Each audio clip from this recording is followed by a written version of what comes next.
दोस्तों दिसंबर 2025 की electric car sales report आ चुकी है और आज की वीडियो में हम बात करेंगे कि कौन से ब्रांड ने कितने व्हीकल बेचे, नवंबर के कंपैरिजन में दिसंबर मंथ कैसा रहा और अगर ग्रोथ रही या डीग्रोथ रही तो उसका एक्चुअल रीजन क्या था। तो चलिए वीडियो को शुरू करते हैं। मैं हूं सौरभ और आप देख रहे हैं ऑल अबाउट ईवीज।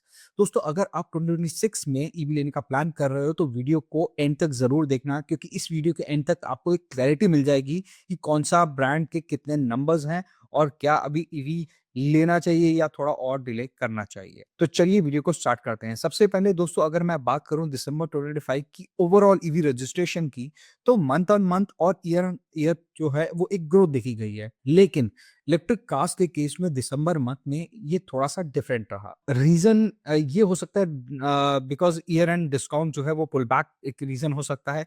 बायर्स जो है वो अपना जो परचेजेस है उनको थोड़ा डिले कर रहा है, क्योंकि Q1 2026 में बहुत सारे नए लॉन्चेस प्लान है, तो इस वजह से भी एक रीजन रहा हो सकता है कि जिसकी वजह से डिप रहा नंबर्स में।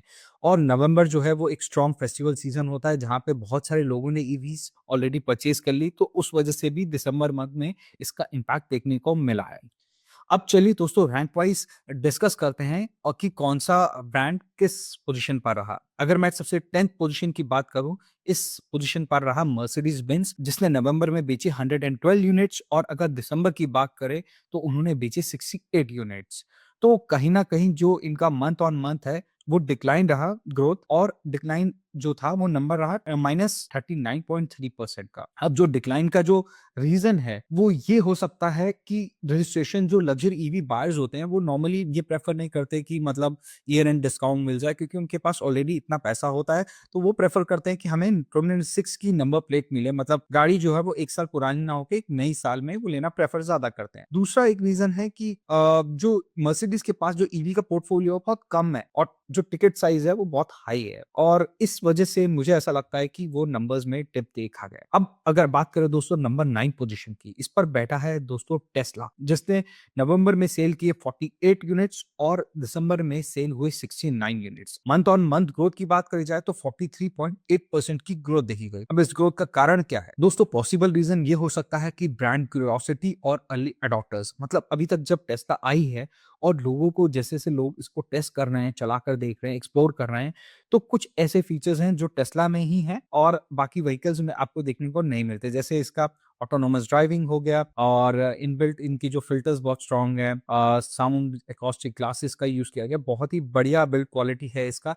तो कहीं ना कहीं अब ये व्हीकल लोगों को समझ में आ रहा है और इसकी जो डिमांड है अर्बन मेट्रो में काफी तेजी से बढ़ भी रही है। और हो सकता है कि अब जो एक सबसे बड़ा एडवांटेज टेस्ला के साथ हो तो कोई सर्विस ही नहीं होती, कोई मेंटेनेंस ही नहीं है लाइफ टाइम। मतलब ये एक अजीब सी बात है। आप बस टेस्ला घर ले आओ और अगर आपको कोई इशू है तो आप कॉल करो, वो आपके घर आएंगे, कोई सर्विस की रिक्वायरमेंट ही नहीं है। तो कुछ ऐसी चीजें हैं जो कोई और ब्रांड इंडिया में अभी ऑफर नहीं कर रहा। और जो टेस्ला है वो अपने चार्जर्स को भी एक्सपैंड कर रहा है, मतलब इनके जो सुपर चार्जर्स हैं इंडिया में वो सब रिलायबल है प्रोडक्ट, वो अब लोगों को इंटरेस्ट इसमें बढ़ता जा रहा है। तो ये एक पॉसिबल रीजन हो सकता है टेस्ला के इन नंबर्स में इंक्रीज होने का। अब बात करते हैं दोस्तों नंबर 8 पोजीशन की, जिसपे बैठा है BYD। नवंबर में BYD ने सेल किए 524 यूनिट्स और दिसंबर की बात करें तो ये नंबर रहा 237 यूनिट्स का। मंथ ऑन मंथ चेंज की बात करें तो इनकी डी ग्रोथ रही, ग्रोथ बिल्कुल नहीं रही, और इनफैक्ट ये नंबर रहा 54.8% का। तो ये एक बहुत ही मेजर ड्रॉप है। अब ये डिक्लाइन क्यों है? क्योंकि एक रीजन ये हो सकता है प्रीमियम प्राइसिंग विदाउट मास फाइनेंसिंग स्कीम। मतलब ये गाड़ियों की प्राइसेस जो है, ऑब्वियस BYD जो है वो बाहर का चाइनीज ब्रांड है और इंडिया में मैन्युफैक्चरिंग है नहीं। तो एक तो गवर्नमेंट का प्रेशर जो जो है टैक्स स्लैब जो है उसकी वजह से इनके व्हीकल्स ओवर प्राइस हो जाते हैं, प्रीमियम प्राइसिंग होती है।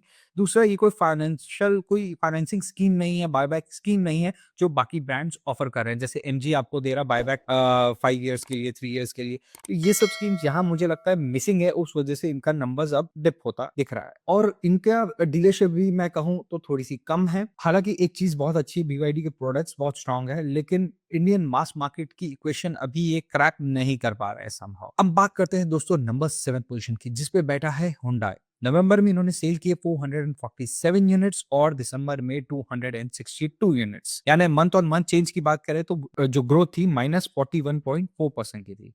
अब ये डिक्लाइन का रीजन क्या है? एक तो मास ईवी इनके जो अंडर 20 लाख, हुंडई की तरफ से कोई मास ईवी है ही नहीं।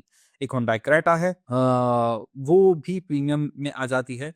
और जो बायर्स है ना, उनको अब कुछ नया चाहिए, मतलब नया, बाकी ब्रांड्स इतना कुछ ऑफर कर रहे हैं, नया डिजाइन, नए फीचर्स, 3 ट्रिपल सी, और कहीं ना कहीं मुझे ऐसा लगता है Hyundai सिर्फ क्रेटा ईवी है और आयोनिक 5 वगैरह या तो प्रीमियम हो गए या फिर मतलब उतने वैल्यू फॉर मनी नजर नहीं आ रही, और प्रीमियम क्वालिटी, और इससे भी लोगों को लगता है अब कुछ फीचर्स भी मिल जाए, तो एक वैल्यू फॉर मनी अब ईवी के केस में लोग ज्यादा प्रेफर कर रहे हैं। अब बात करते हैं दोस्तों नंबर 6 पोजीशन की, जिसपे बैठा है किया इंडिया। नवंबर में इन्होंने सेल किए 550 यूनिट्स और दिसंबर में सेल किए 314 units. Month on month change था, डिग्रोथ थी, -42.9% की डिग्रोथ थी। अब ये डिक्लाइन क्यों हुआ? एक तो रीजन है किया का जो EV6 का जो डिमांड है वो तो है ही नहीं, बहुत ही कम है। दूसरा, जो किया की प्रीमियम सेगमेंट है, जैसे मैंने आपको पहले ही बताया, प्रीमियम सेगमेंट की जो बायर्स होते हैं वो प्रेफर करते हैं 2026 में ही ले, और 2025 का जो डिस्काउंट है उनको वो ज्यादा समझ में आता नहीं। और दूसरा, किया की तरफ से कोई फ्रेश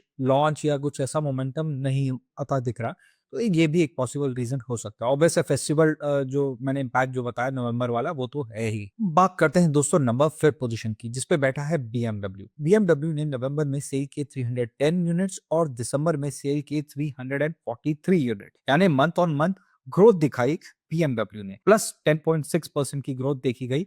अब रीजन क्या हो सकता है कि स्ट्रॉन्ग कॉर्पोरेट और लीज डिमांड हो सकती है। BMW की आई सीरीज का जो ब्रांड ट्रस्ट है, लोगों को लग रहा है कि यार अब प्रीमियम व्हीकल लेना है, तो एक ब्रांड ट्रस्ट भी हो सकता है। और दूसरा, मुझे ऐसा लगता है जो बिजनेसमैन होते हैं वो कहीं ना कहीं ईयर एंड का जो टैक्स प्लानिंग करता है, उस वजह से भी उन्होंने ले ली कि यार 2025 में ले ली है, तो हमारा माइट भी ये रीजन हो सकता है। एनीवेज, और कुछ ऑब्वियसली डिस्काउंट्स भी फर्क पड़ता है, जो अच्छे लगे लोगों को, वैल्यू फॉर मनी लगी डिस्काउंट्स BMW की तरफ से, क्योंकि हर ब्रांड अपना अलग अलग डिस्काउंट देता है, तो एक ये भी रीजन रहा होगा BMW के ग्रोथ का। अब बात करते हैं दोस्तों नंबर 4 पोजीशन की, जिसपे बैठा है विनफास्ट। नवंबर में इन्होंने सेल करे 362 यूनिट्स और दिसंबर में सेल की 375 units. Month on month growth देखी गई 3.6% की। दोस्तों, ये स्टेबल ग्रोथ का रीजन क्या है? एक तो नया ब्रांड है और सप्लाई तो कंट्रोल्ड है ही, और ऊपर से जब लोगों ने अब इनको चलाना शुरू किया है, टेस्ट करना शुरू किया इन व्हीकल्स को, क्योंकि हमें भी एक इसका VF7 का जब टेस्टिंग किया तो हमें भी कुछ अलग चीजें नजर आई जो बाकी ब्रांड्स ऑफर नहीं करते। एक तो होता है क्वालिटी, इस पे विनफास्ट ने क्वालिटी में बिल्कुल कॉम्प्रोमाइज नहीं किया, बहुत ही बिल्ड क्वालिटी स्ट्रांग है, और कहीं ना कहीं ये चीजें अब लोगों को समझ में आ रही हैं जब लोग टेस्ट ड्राइव कर रहे हैं। और दूसरा, ये एग्रेसिव वारंटी मैसेजिंग दे रहे हैं कि मतलब हमारे व्हीकल्स की 8 इयर्स और वो सब वारंटी वगैरह अच्छी है, चार्जिंग का 3 इयर्स का वो फ्री ऑफर दे रहे हैं, और डीलर्स भी, जो डीलरशिप है वो भी अब बढ़ रही है विनफास्ट की। तो ये एक रीजन रहा, और नो डाउट गाड़ियां 20 लाख के अंदर आपको VF6 वगैरह वो वैल्यू फॉर मनी नजर आती हैं कहीं ना कहीं। जो अगर कोई बिल्ड क्वालिटी के पीछे जा रहा है तो उस पे ही जा रहा है, तो उसके लिए बहुत ही अच्छी गाड़ी है। एनीवेज, हम बात करते हैं दोस्तों नंबर 3 पोजीशन की, जिसपे बैठा है महिंद्रा। नवंबर में महिंद्रा ने सेल करे 3572 यूनिट्स और दिसंबर में सेल करे 3066 यूनिट्स। मंथ ऑन मंथ जो चेंज की बात करें तो डिग्रोथ देखी गई -14.2% की। ये डिक्लाइन क्यों रहा? क्योंकि एक तो नवंबर में फेस्टिवल सीजन होता है, डिलीवरी बैकलॉग क्लियर करते हैं, तो डिस्काउंट भी महिंद्रा ने काफी दिए। हालांकि दिसंबर मंथ में नेचुरल नॉर्मलाइजेशन था, डिस्काउंट तो दिसंबर में भी दिए थे, और बट स्टिल अगर आप देखें कि 3000 प्लस मंथली वॉल्यूम जो है एक महिंद्रा का, वो एक सॉलिड डिमांड है, तो महिंद्रा अब इकोसिस्टम का एक परमानेंट पिलर तो बन ही चुका है। अब बात करते हैं दोस्तों नंबर 2 पोजीशन की, जिसपे बैठा है MG मोटर्स। नवंबर में इन्होंने सेल करे 4471 यूनिट्स और दिसंबर में सेल करे 3557 units. Month on month change की बात करें तो डिग्रोथ देखी गई -20.4% की। अब ये डिक्लाइन का रीजन क्या है? एक तो विंडसर और ZS सीरीज के बायर्स जो हैं वो 2026 का वेट कर रहे हैं कि मतलब ले लें, और ऑब्वियस है नवंबर मंथ में इन्होंने काफी डिस्काउंट ऑफर किए थे, उस वजह से दिसंबर मंथ में इतने डिस्काउंट इन्होंने नहीं देखने को मिले। बट से अगर मैं बात करूं, जो इनकी विंडसर ईवी है वो एक बहुत ही स्ट्रॉन्ग व्हीकल है, वैल्यू फॉर मनी व्हीकल है।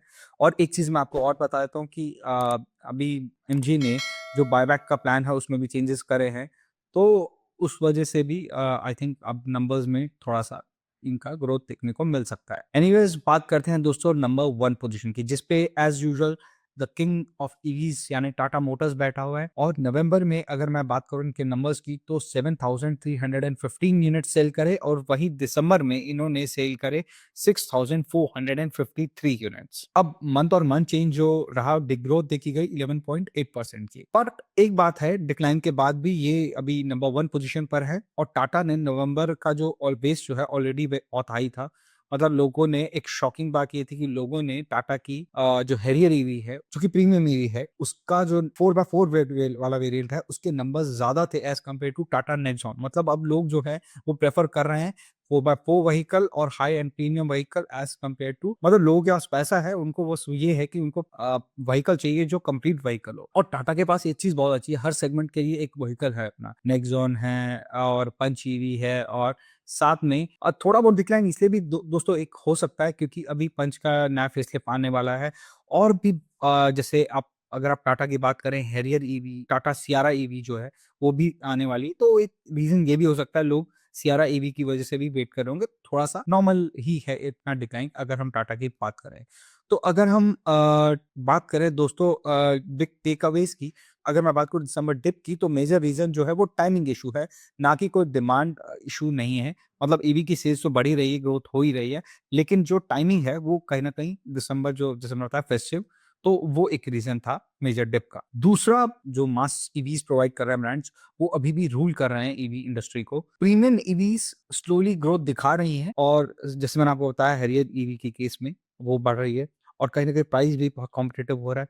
और 2026 में दोस्तों इस साल बहुत सारे ईवी लॉन्चेस जो हैं वो प्लान है और लोगों को पता है। अब आप कमेंट करके बताओ दोस्तों कि कौन सा ब्रांड ने आपको सरप्राइज किया, और अगर आप ईवी लोगे जैन टू मार्च के बीच में तो कौन सा ईवी लेना प्रेफर करोगे, कमेंट में हमें जरूर बताएं। और अगर आपको ये growth percentage plus reason behind the EV sales analysis पसंद आया हो तो वीडियो को लाइक करें, चैनल को सब्सक्राइब करना ना भूलें। Till then, drive safe and stay electric. Thank you.